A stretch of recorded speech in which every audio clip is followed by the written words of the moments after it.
Ya estamos acá con el doctor Daniel Lisandrelo. Él va a hablar muchísimo con respecto a lo que es sucesión. ¿Cómo le va? Bienvenido a Cultura Inquieta nuevamente. ¿Cómo estás? Buen día para vos y para toda la audiencia. Qué temón ha traído, ¿no? Y es un pedacito, porque la verdad que es un tema muy complejo. Da para mucho. Sí, hemos traído dos cositas muy concretas que son por ahí consultas que recibimos en el estudio. Bueno, la idea era tratar de, a través de algún casito particular, armar alguna generalidad para por ahí informar a la audiencia acerca de qué hacer en estas situaciones. ¿Cómo se arranca con este trámite? Y arrancamos primero definiendo lo que es el derecho sucesorio o la sucesión en general como aquel juicio en el cual, o proceso judicial, en el cual se discute acerca de la universalidad de bienes que tenía una persona al momento de fallecer. En ese marco de situación se generan algunas situaciones. La que trajimos concretamente es qué hacer cuando uno de los herederos, vamos a ponerle y llamarle uno de los hijos, queda viviendo en el inmueble que fuese objeto de la sucesión o que fuese en titularidad de, en este caso, los padres, ¿no? Para ser totalmente más gráfico. ¿Quiénes tienen derecho directo? Por ahí, si fallece, digamos, el esposo, ¿quiénes tienen derecho directo? ¿Los hijos? ¿La esposa? Por ahí hay una discusión bastante grande con eso. Sí, en realidad, para no meternos por ahí en eso y meternos concretamente en qué hacer en el caso concreto, vamos a decir que sí tienen derechos en algunos porcentajes, pero para por ahí ser más gráficos vamos a hacer vamos a ir al caso concreto en qué sucedería si, por ejemplo, son 4 hermanos y uno queda viviendo en el inmueble y los otros 3 no. Vamos a decir que esos 4 hermanos van a tener el mismo derecho en mismas proporciones, es decir, igual derecho, pero va a haber uno que va a estar haciendo un usufructo exclusivo de ese bien. Entonces, a través de la modificación del Código Civil en el año 2015, que después con alguna otra ley en 2021 se termina de acomodar, aquellos otros herederos que quedan fuera de ese usufructo, es decir, que no utilizan ese bien, podrían llegar a intentar reclamarle alguna compensación económica a aquel que se quedó viviendo en el inmueble. Digo, todos tienen igual derecho, pero hay uno que está claramente con una ventaja por sobre el resto.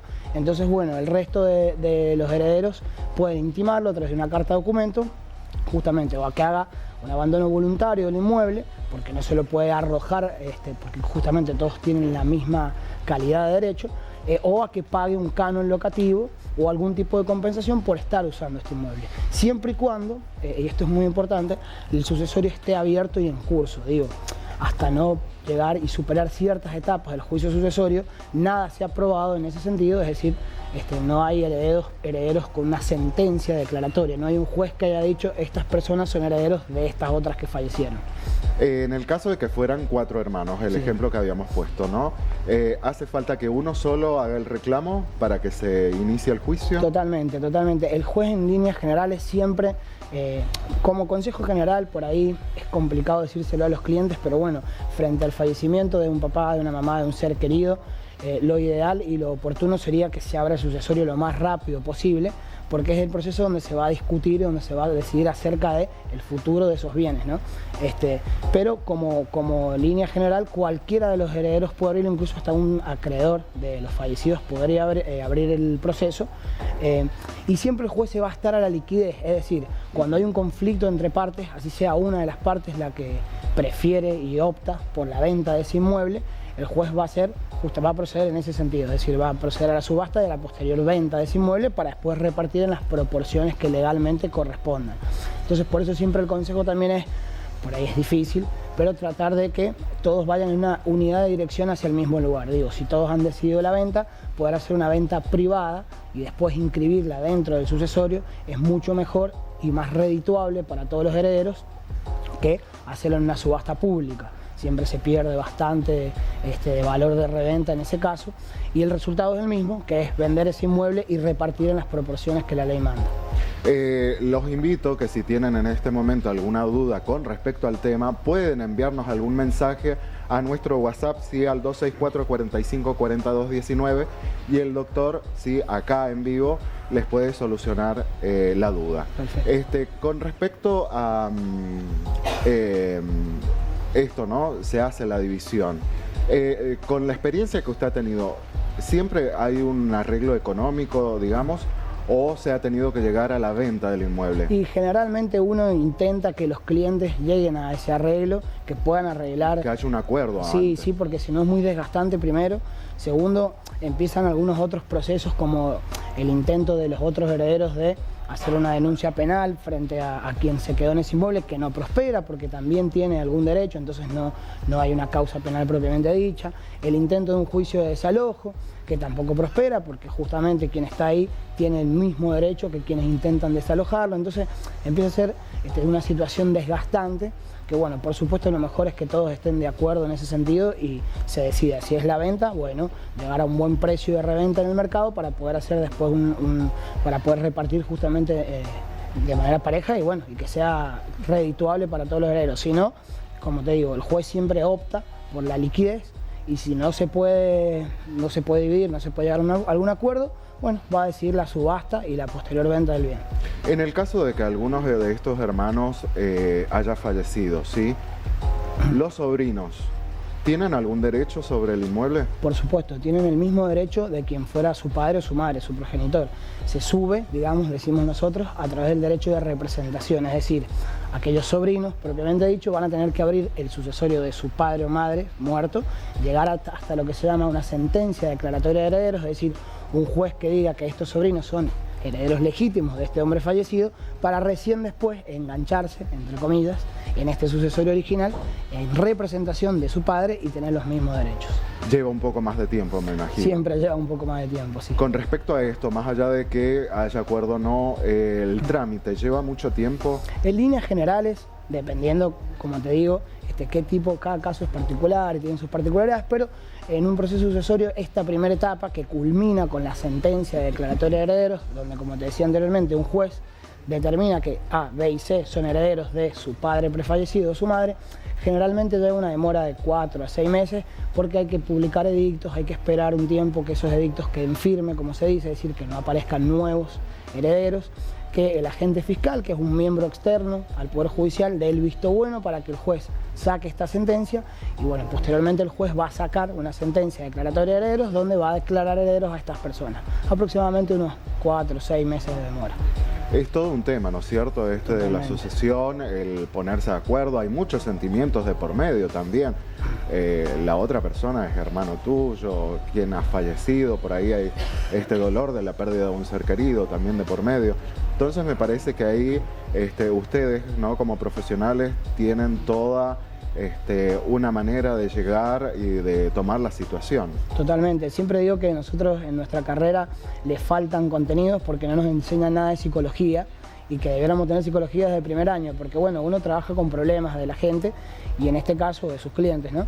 Y en este caso son cosas muy sensibles, como bien decís vos, por ahí en momentos complicados, porque hace poco falleció la persona y hay que decir acerca de esos bienes, y quizás este hermano que poníamos en el ejemplo que traemos acá al programa, fue quien estuvo toda la vida en la casa de sus padres, cuidándolo, ayudándolo, que no quita que el resto de los hermanos tenga el mismo derecho o la misma proporción a los derechos. Entonces, bueno, generalmente son procesos sensibles. Nosotros en el estudio por ahí tratamos de absorber toda esta parte conflictiva que hay entre algunos herederos y bueno, que vayamos, como te decía al principio, en una unidad de dirección. Por ahí hay hermanos que no se pueden ni ver y nosotros tratamos de, bueno, ir a firmar uno ahora, otro después y otro después, para por lo menos tratar de que vaya ordenado ese sucesorio. Todos quieren y deciden lo mismo, pues bueno, hay que ponernos de acuerdo y nosotros desde el estudio absorber por ahí todo este trabajo de ir llevándolo sin que nada suceda ni que ningún conflicto mayor. Con respecto a esto, también el tema, me imagino, de hijos de otros matrimonios. También cuando aparecen reclamando herencia ha de ser un inconveniente. Sí, y en la medida siempre va a ser, como te decía al principio, cada caso tiene su particularidad, pero siempre, en este caso, esos hijos extramatrimoniales de otros matrimonios van a tener que tener probado su derecho, es decir, tener el apellido y en el caso de no tenerlo... Estén reconocidos. Exacto, si no, hacer el juicio de filiación correspondiente, estando o no este padre vivo. Muchas veces el padre también falleció y bueno, hay que recurrir a otros medios alternativos para probar que esa persona es medio hermano de justamente sus medios hermanos por los cuales reclama este derecho. Buenísimo. ¿Tenemos alguna consulta para el Sí, ahí tenemos. Buen día. Una pregunta para el doctor. ¿Cuándo uno de los hermanos no quiere vender, el juez puede obligar a hacerlo? Sí, totalmente. Es lo que decíamos anteriormente.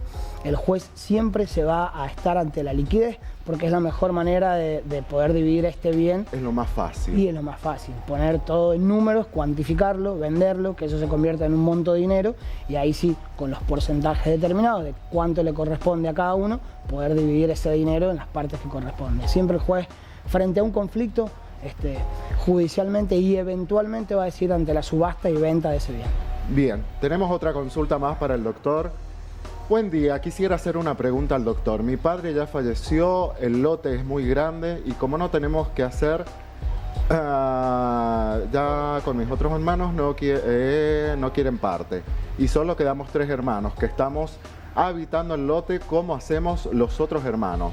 Bien. ¿Tienen que firmar algo? Bien, bueno, el caso por ahí es más complejo y sería por ahí objeto de una consulta directamente en el estudio, pero que era por ahí algo que había traído para que habláramos, que era esto de no construyas en lo de tu suegro. Sí. Generalmente lo que sucede, en este caso concreto, que por ahí hablan de un lote grande, es que van ocupando ciertas porciones de ese lote. Lo que hay que hacer después justamente es dividir ese lote, ¿no?, en las proporciones que correspondan. Esto se va a hacer, obviamente, mediante planos nuevos y desde ahí poder compensar al resto de los hermanos que no están ocupando ese lote en la venta propiamente dicha. Digo, si es un lote grande, dividir la cantidad de lotes que correspondan y desde ahí compensar el resto, pero siempre ateniéndonos a algunas normativas en cuanto a la división de este lote.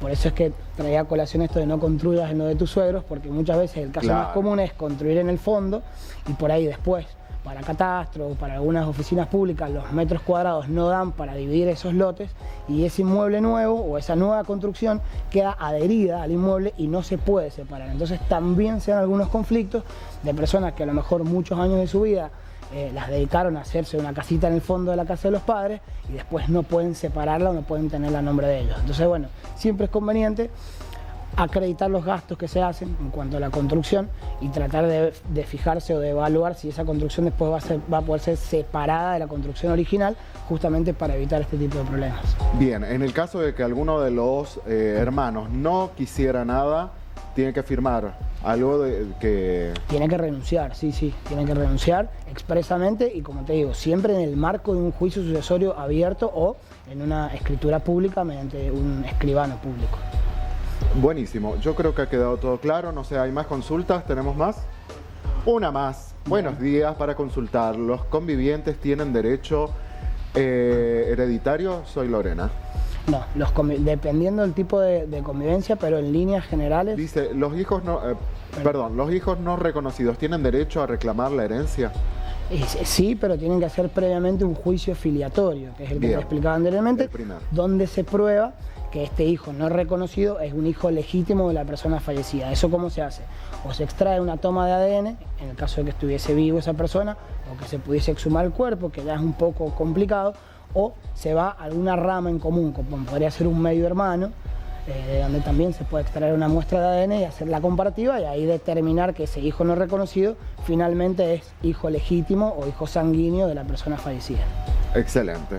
Creo que ha quedado totalmente claro. Cualquier cosa se ponen en contacto con nosotros y les facilitamos el número del doctor Lisandrelo. Muchas gracias. Doctor, muchísimas gracias por haber estado con nosotros, por habernos sacado todas estas dudas con respecto al tema. Y bueno, vamos a seguir.